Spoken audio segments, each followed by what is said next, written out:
Hello, salut. Le podcast d'aujourd'hui va concerner l'organisation pour faire des économies sur les courses. Concrètement, comment s'organiser pour faire des économies sur le budget des courses. Faire des économies lorsque l'on est dans cette situation de maman célibataire est une chose très importante pour pouvoir avoir un matelas de sécurité et aussi pour pouvoir gérer au mieux le quotidien. Pour ce faire, il y a des postes de dépenses sur lesquels on peut faire des économies. Et le sujet des courses, de l'alimentation, est un poste de dépense où l'on peut effectivement faire des économies. Alors j'ai pu mettre en place certaines stratégies pour pouvoir faire des économies justement. Lorsque j'étais à découvert, je te renvoie à ma vidéo sur comment j'ai remonté mon découvert bancaire. Et il s'agissait pour moi effectivement de diminuer le budget des courses. Alors pour ce faire, il ne s'agit plus d'aller au supermarché et de faire ses courses sans liste, sans savoir ce qu'on doit prendre et justement en ne faisant qu'à l'envie, qu'aux promos ou en étant attiré par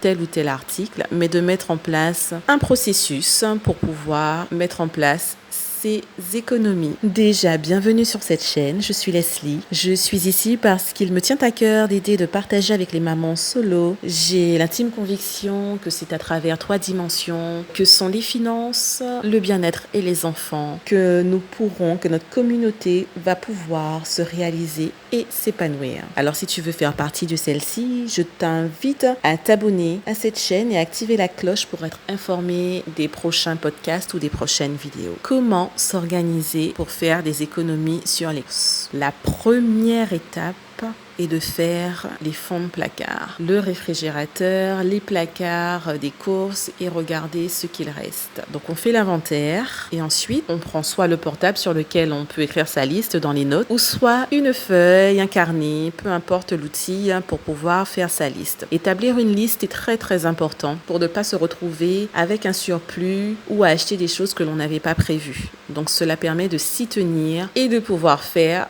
finalement des économies. Cela permettra d'acheter que le nécessaire et le strict nécessaire. Alors, lorsque l'on fait la liste, il s'agira d'acheter, de faire l'inventaire aussi, d'acheter, de mettre sur sa liste que les produits ou en priorité les produits bruts.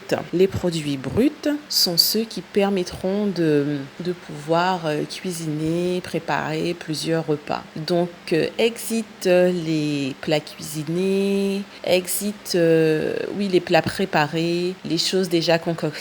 On va devoir se focaliser sur l'huile, la farine, les pommes de terre, les fruits, les légumes, vraiment les matières premières, ainsi que les produits d'hygiène et les produits ménagers.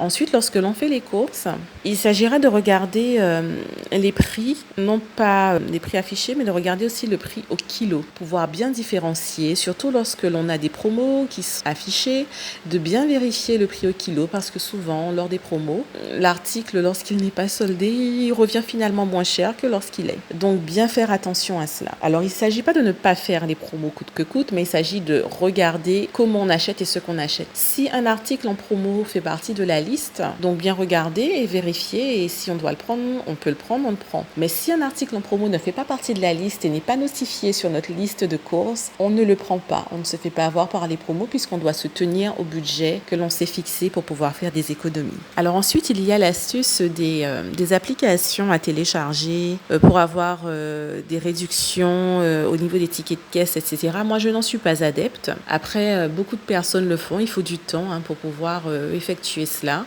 Donc après, libre à chacun. Celles qui le peuvent, en tout cas, peuvent utiliser cette astuce pour pouvoir bénéficier de réductions, de bons sur les prochaines courses alimentaires. Cependant, toujours pas se faire avoir par des promos qui ne feraient pas partie de notre liste alimentaire, de notre liste de courses. Ensuite, il s'agit d'acheter directement au niveau des producteurs, en fonction de là où on habite, nos fruits et légumes, nos viandes, poissons, etc. D'essayer de prendre directement producteurs. Donc, cela nous fera payer moins cher et puis fera travailler aussi les productions plutôt que de prendre au supermarché.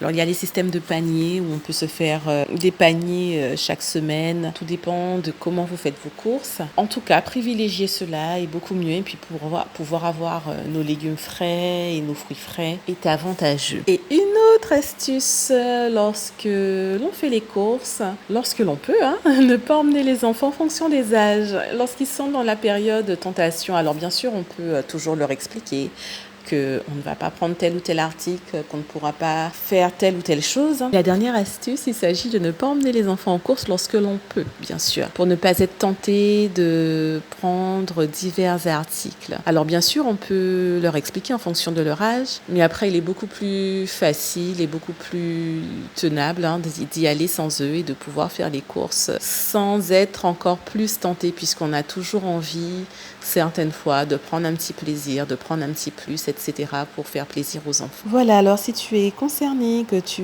voudrais soit sortir du découvert, soit te constituer une épargne ou augmenter ton épargne, ou soit tu as d'autres objectifs, ou améliorer ta vie familiale avec tes enfants, ou te recentrer sur toi, avoir des objectifs concernant ta personne, tes investissements, tes plaisirs, je t'invite vivement à mettre un pouce et à t'abonner à la chaîne pour être au courant des prochains podcasts ou des prochaines vidéos.